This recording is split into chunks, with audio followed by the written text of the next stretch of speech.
नमस्कार साथियों, कैसे हैं आप लोग। आशा करते हैं कि आप स्वस्थ होंगे, मस्त होंगे। आज हम आपको संगति का असर, ये बहुत ही अच्छा कहानी है। आपको ये हम कहानी के माध्यम से, दोहा के माध्यम से सुनाने जा रहे हैं। आइए सबसे पहले रहीम कवि जी ने क्या बताया है वो हम आपको सुनाते हैं। रहीमन उजली प्रकृति को नहीं नीच को संग, करिया वासन कर गहे कालिक लागत अंग। अर्थात अच्छे लोग को नीच लोगों की संगति नहीं करनी चाहिए। ठीक उसी प्रकार कालिख लगे बर्तन को पकड़ने से हाथ काले हो जाते हैं, नीच लोगों के साथ बदनामी का दाग लग जाता है। इसीलिए रहीम कवि जी ने ठीक ही लिखे हैं कि जब आप नीच व्यक्ति से संगति करोगे तो आपके ऊपर कालिक धब्बा निश्चित लगेगा। इसीलिए सोच समझकर संगति करनी चाहिए। अब हम आपको कहानी के माध्यम से बताते हैं। एक बार एक राजा शिकार के उद्देश्य से अपने काफिले के साथ किसी जंगल से गुजर रहा था। दूर दूर तक शिकार नजर नहीं आ रहा था। वे धीरे धीरे घनघोर जंगल में प्रवेश करते गए। अभी कुछ ही दूर गए थे कि उन्हें कुछ डाकुओं के छिपने की जगह दिखाई दी। जैसे ही वे उसके पास पहुंचे कि पेड़ पर एक बैठा तोता बोल पड़ा, पकड़ो पकड़ो, एक राजा आ रहा है। इसके पास बहुत सारा सामान है, लूट लो लूट लो लूटो,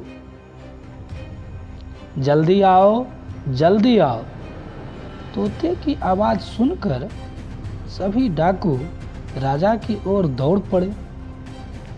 डाकुओं को अपनी ओर आते देखकर राजा और उसके सैनिक दौड़कर भाग खड़े हुए। भागते भागते कोसों दूर निकल गए। सामने एक बड़ा सा पेड़ दिखाई दिया। कुछ देर सुस्ताने के लिए उस पेड़ के पास चले गए।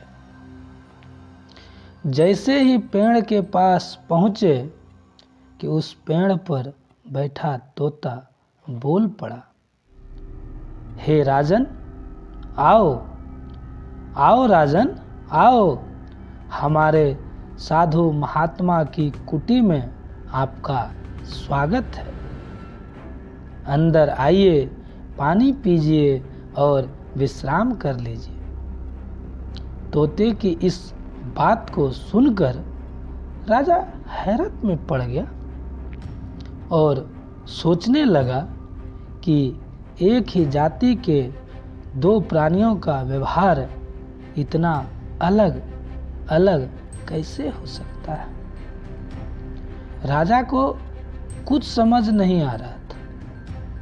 वह तोते की बात मानकर अंदर साधु की कुटिया की ओर चला गया। साधु महात्मा को प्रणाम कर उनके समीप बैठ गया और अपनी सारी कहानी सुनाई और फिर धीरे से पूछा, ऋषिवर, इन दोनों तोते के व्यवहार में आखिर इतना अंतर क्यों है।